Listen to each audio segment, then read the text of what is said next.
और करंट का टॉपिक है आपका एक्सेलरेट विज्ञान स्कीम। आपने हाल ही में बहुत सुना होगा एक्सेलरेट विज्ञान स्कीम के बारे में।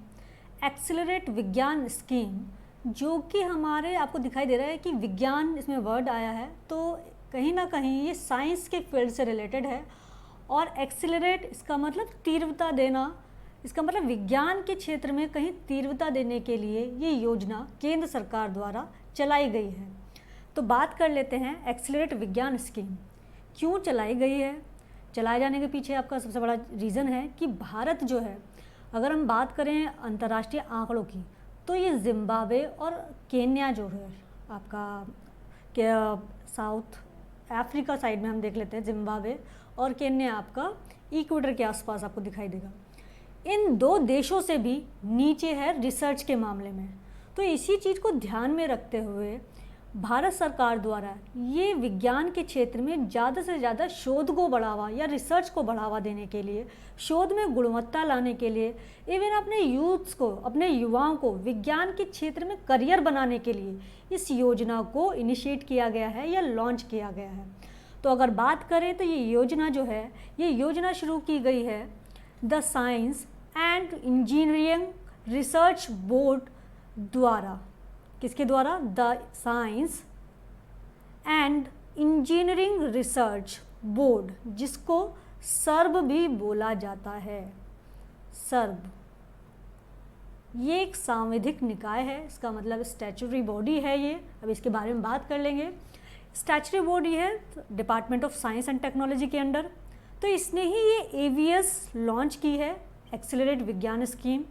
और क्यों लॉन्च की है? देखो, द साइंटिफिक रिसर्च मैकेनिज्म को स्ट्रेंथन करने के लिए स्पेशली, इसका मतलब जो हमारा विज्ञान का शोध क्षेत्र है, जो उसका तंत्र है, उसको मजबूती प्रोवाइड कराएगा ये।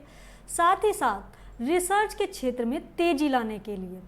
तो रिसर्च के क्षेत्र में तेज़ी कैसे आएगी? जब हमारे यहाँ वर्कशॉप होंगी, जब हमारे यहाँ इंटर्नशिप को बढ़ावा दिया जाएगा, ज़्यादा से ज़्यादा ट्रेनिंग्स ओरिएंटेड प्रोग्राम्स चलाए जाएंगे स्पेशली साइंस के क्षेत्र में, तो ही होगा। तो उन साइंस से जुड़े हुए क्षेत्रों में शोध को बढ़ावा, प्रशिक्षण को बढ़ावा, इंटर्नशिप को बढ़ावा, या फिर आप ये कह सकते हैं कि जो करियर है वो भी इसी तरह के क्षेत्रों में कहीं ना कहीं चीज़ों को प्रोत्साहित करने के लिए युवाओं के साथ साथ जो आपके जो विश्वविद्यालयों में पोस्ट ग्रेजुएट कर रहे हैं या ग्रेजुएट हैं, उनको भी कहीं ना कहीं प्रमोट करेगा विज्ञान के क्षेत्र में करियर बनाने के लिए। ठीक है, तो इसका मतलब सीधा सीधा उद्देश्य इस स्कीम का है कि देश को वैज्ञानिक शोध के क्षेत्र में गुणवत्तापूर्ण सेवाएं हैं, साथ ही साथ जो साइंस से जुड़ी गतिविधियां हैं, चाहे फिर वो स्पेस से है, रोबोटिक साइंस से है, या फिर आपके चिकित्सा क्षेत्र से है,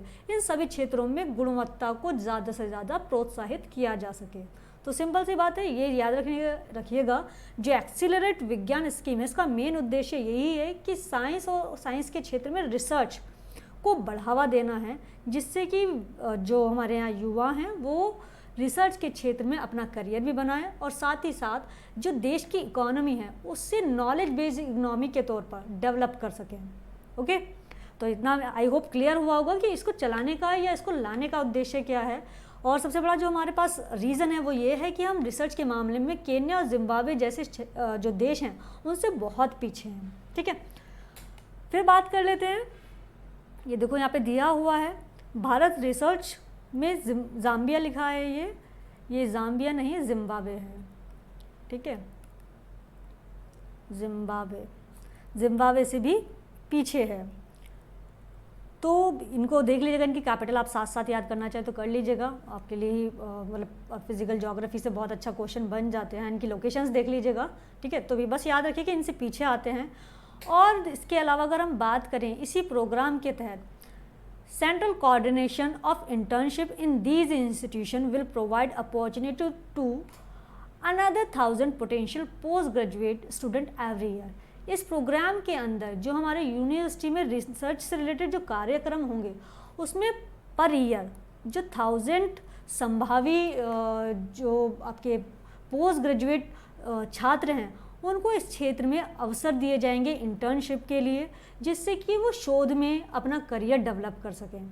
तो आपको यहाँ पर एकदम क्लियर हो जाना चाहिए कि ये एक्चुअल में पोस्ट ग्रेजुएट लेवल पर भी और ग्रेजुएट लेवल पर भी शिक्षण संस्थानों में रिसर्च को बढ़ावा देने के लिए कहीं ना कहीं एक प्रेरक का काम करेगा, और उसी के माध्यम से हम अपनी जो इकोनॉमी है उसमें कहीं ना कहीं जो नॉलेज बेस्ड इकोनॉमी के तौर पर उसको रूपांतरित करने में लगे होंगे या हम उस पर काम कर पाएंगे। ठीक है, तो ये है आपका जिस वजह से ये स्टार्ट की गई है। अब इसका देख लेते हैं कि ये एक्चुअल में इसका उद्देश्य क्या है। उद्देश्य मैं ऑलरेडी आपको क्लियर कर चुकी हूँ, देखो यहाँ पे दिया हुआ है, the primary objective of the scheme will be to encourage high end scientific research. इसका मतलब मेन उद्देश्य क्या है, प्राथमिक उद्देश्य क्या है, साइंस के क्षेत्र में, साइंटिफिक रिसर्च के क्षेत्र में तीव्र गति से शोध को बढ़ावा देना, and to prepare scientific man power. इसके अलावा जो हमारी ज्ञान मतलब वैज्ञानिक ज्ञान आधारित जो श्रम बल है या मानव संसाधन है उसको विकसित करना या उसको तैयार करना, जो कि can lead to research career and knowledge based economy, जो भारत के अंदर रिसर्च करियर को लीड कर सके, मतलब उसका जो अपना करियर है उसमें वो रिसर्च को बढ़ावा दे या रिसर्च क्षेत्र में जाए, और साथ ही साथ देश की इकोनॉमी को नॉलेज बेस्ड इकोनॉमी के तौर पर कन्वर्ट कर पाए या उसमें हेल्प कर पाए। तो it is clearly mention that the main focus and the primary motto of this scheme improve the scientific research field, and you can say it promote scientific research and scientific manpower to improve the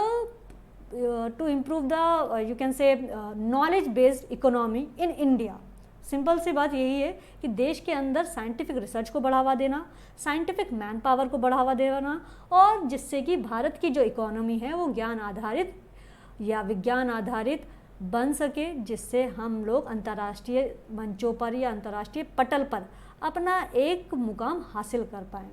ठीक है, यही दिया हुआ है। और इसका by recognise that all research has its base the development of quality, ठीक है, गुणवत्तापूर्ण विकास, एंड वेल ट्रेन्ड रिसर्चर्स, दक्ष प्रशिक्षित रिसर्चर्स, शोधकर्ता। The scheme will initiate and strengthen the mechanism of identifying research potential, training, mentoring and hand-on workshop on a national scale।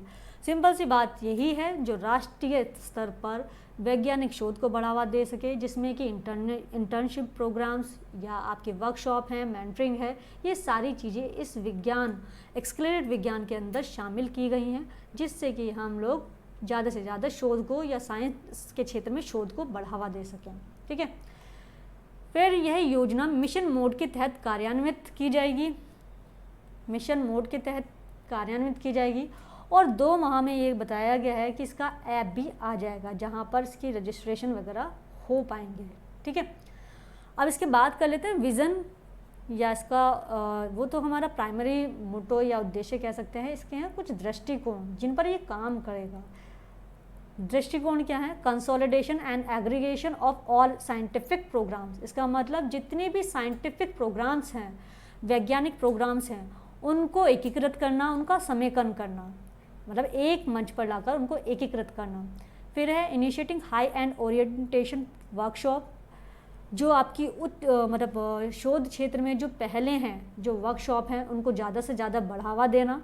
And creating opportunities for research internship, और जो research internship कर रहे हैं उनको वो अवसर प्रोवाइड कराना जिसने कि वो अपना करियर डेवलप कर सकें।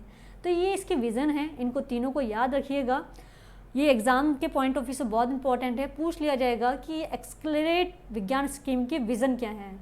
तो consolidation and aggregation of all scientific programmes, initiating high end orientation workshop, and creating opportunities for research internship, ये इसके विज़न हैं। जबकि प्राइमरी उद्देश्य या प्राइमरी मोटो आपको बता चुकी हूँ मैं कि इसका मेन उद्देश्य यही है कि विज्ञान के क्षेत्र में शोध को गति प्रोवाइड कराना, और आपके जो ज्ञान आधारित मानव संसाधन है उसको ज़्यादा से ज़्यादा डेवलप करते हुए उसको रिसर्च के क्षेत्र में करियर डेवलप करने के लिए प्रमोट करना, ये इसका मेन उद्देश्य है। ठीक है, तो आई होप इतना यहाँ तक क्लियर हुआ होगा कि एक्सेलरेट विज्ञान स्कीम क्या है, इसका उद्देश्य क्या है, विज़न क्या है। क्वेश्चन यहीं से बनता है, कौन से डिपार्टमेंट द्वारा या कौन से बोर्ड द्वारा शुरू की गई है, कब शुरू की गई है, इसमें कौन कौन से कंपोनेंट शामिल होंगे, या फिर आपका ये बात कर सकते हैं इसका उद्देश्य क्या है या विज़न क्या है। तो ये आपको यहाँ पर क्लियर हो जाना चाहिए, विज़न तक इसके दृष्टिकोण क्या है जिन पर ये काम कर रहा है या जिनको इसने फोकस में रखा है। अब बात कर लेते हैं कि इसके कंपोनेंट्स क्या हैं, यह योजना जो है, ये विज्ञान स्कीम जो है, ये कैसे काम करेगी। तो काम जो करेगी वो दो इसके कंपोनेंट हैं, एक है अभ्यास और दूसरा है सम्मोहन। तो अभ्यास और सम्मोहन दो कंपोनेंट्स हैं और अभ्यास के भी दो सब कंपोनेंट्स हैं, जिसमें कि पहला है आपका, एक है आपका यहाँ पे देख लेते हैं कार्यशाला और दूसरा है वर्तिका। ये दो इसके सब कंपोनेंट्स हैं। तो पहला मोटा मोटा याद रखिए कि जो एक्सेलरेट विज्ञान स्कीम है इसके जो कंपोनेंट है, दो कंपोनेंट है मेन, पहला है अभ्यास और दूसरा है सम्मोहन। अभ्यास के दो सब कंपोनेंट हैं, उसका पहला है कार्यशाला, दूसरा है वृत्तिका, और उसी तरह से सम्मोहन के भी हैं जिसमें संयोजिका और दूसरा है संगोष्ठी। संयोजिका और संगोष्ठी ये याद होने जाने चाहिए, साथ ही साथ इन्हें बाद में रटने की ज़रूरत ना पड़े। तो संयोजिका और संगोष्ठी है सम्मोहन के, जबकि अभ्यास के क्या हैं, कार्यशाला और वृत्तिका हैं। क्या ये एक्चुअल में क्या काम करेंगे इस योजना के अंदर। जो अभ्यास है, अभ्यास कार्यक्रम है, ये रिसर्च को बूस्ट एवं डेवलप करने का प्रयास होगा। इसमें दिसंबर 2020 से 2021 तक एप्लीकेशन सबमिट की जाएंगी। ठीक है, अभ्यास से मतलब है प्रैक्टिस, सिंपल सी बात है प्रैक्टिस। तो अभ्यास करने के लिए या इसको बूस्ट और डेवलप करने के लिए दिसंबर 2020 से 2021 के बीच में एप्लीकेशन फॉर्म सबमिट की जाएंगी। इसमें पीजी और जो आपके पीएचडी स्टूडेंट्स अप्लाई कर सकते हैं। इन्हें रिसर्च एंड स्किल डेवलप, इनकी जो मतलब रिसर्च के क्षेत्र में इनको थोड़ा सा ट्रेनिंग दी जाएगी और इनके स्किल डेवलपमेंट के लिए भी काम किया जाएगा, स्पेशली उन सब्जेक्ट्स में जिन सब्जेक्ट्स में इन्होंने पोस्ट ग्रेजुएशन किया है या इन्होंने रिसर्च किया, उन्हीं क्षेत्रों में इनको रिसर्च के लिए या इनकी स्किल डेवलप करने के लिए ये अभ्यास प्रोग्राम शुरू किया गया है। जिसके दो कंपोनेंट, कार्यशाला हाई एंड वर्कशॉप पर काम करेगी और जो वर्तिका है ये रिसर्च इंटर्नशिप पर काम करेगी। तो कार्यशाला हाई एंड वर्कशॉप पर और वर्तिका जो है ये रिसर्च इंटर्नशिप पर काम करेगी। वहीं सम्मोहन देख लेते हैं। इसके दो मुख्य उपघटक वही सब कंपोनेंट जो हैं, संयोजिका, ये विज्ञान और प्रौद्योगिकी की गतिविधि को सूचीबद्ध करना होगा। ठीक है, इसके अंदर जितनी भी साइंस क्षेत्र से रिलेटेड या टेक्नोलॉजी से रिलेटेड जितनी भी गतिविधियां हैं उनको सूचीबद्ध किया जाएगा। साथ ही संगोष्ठी पहले से ही ये सर्व का प्रोग्राम है, पूर्व संचालित कार्यक्रम है, तो ये भी आपका रिसर्च से रिलेटेड है। तो ये प्रोग्राम्स हैं, ये कंपोनेंट्स हैं जो कि इस योजना के तहत फॉलो किए जाएंगे रिसर्च में गति को बढ़ाने के लिए, रिसर्च की गतिविधियों को और ज़्यादा तीव्रता देने के लिए और रिसर्च ओरिएंटेड जो करियर्स हैं उनको डेवलप करने के लिए ये कंपोनेंट्स काम करेंगे इस योजना के अंतर्गत। तो आई होप इतना क्लियर हो रहा होगा आपको कि एक्सेलरेट विज्ञान स्कीम जो है मेनली साइंस के क्षेत्र में या टेक्नोलॉजी के क्षेत्र में रिसर्च को बढ़ावा देने के लिए और मानव संसाधन को ज़्यादा से ज़्यादा दक्ष, प्रशिक्षित श्रम बल के तौर पर विकसित करने के लिए ये योजना लाई गई है। इस दक्ष प्रशिक्षित श्रम बल के आधार पर ही जो भारतीय अर्थव्यवस्था है वो कहीं ना कहीं ज्ञान आधारित अर्थव्यवस्था के साथ साथ ये साइंस रिसर्च आधारित अर्थव्यवस्था के तौर पर डेवलप हो पाएगी, जिसमें कि इसने अपने दृष्टिकोण रखे हैं कि साइंस के क्षेत्र में जितनी भी गतिविधियां हैं उनका समेकन किया जाएगा, उन्हें एक पटल पर लाया जाएगा, फिर इंटर्नशिप प्रोग्राम चलाए जाएंगे, वर्कशॉप कराई जाएंगी। इन इंटर्नशिप और वर्कशॉप प्रोग्राम्स को चलाने के लिए इसने अभ्यास और सम्मोहन जैसे जो कंपोनेंट हैं या घटक बनाए हैं, और उन घटकों के अंदर भी इसने अलग अलग क्षेत्र को डिवाइड करके उन गतिविधियों को और तीव्रता देने के लिए प्रयास किया है। ठीक है, तो इनको एज इट इज़ याद रखिएगा। फिर बात कर लेते हैं थोड़ा सा सर्व के बारे में, जो कि मैंने अभी बताया सर्व है क्या। तो सर्व जो है the science and the engineering research board, full form है the science and engineering research board, SERB, जो कि मैंने अभी बताया, इसको शॉर्ट फॉर्म में हम लोग सर्व भी कहते हैं। It is a statutory body under the department of science and technology, DST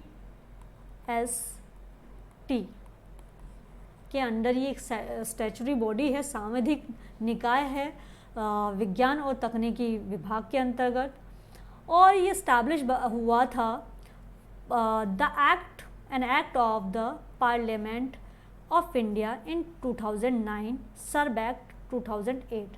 serve act लाया गया था 2008 में, लेकिन इस संस्था की जो स्थापना हुई थी वो 2009 में हुई थी। इस कानून के तहत, कानून कौन सा था?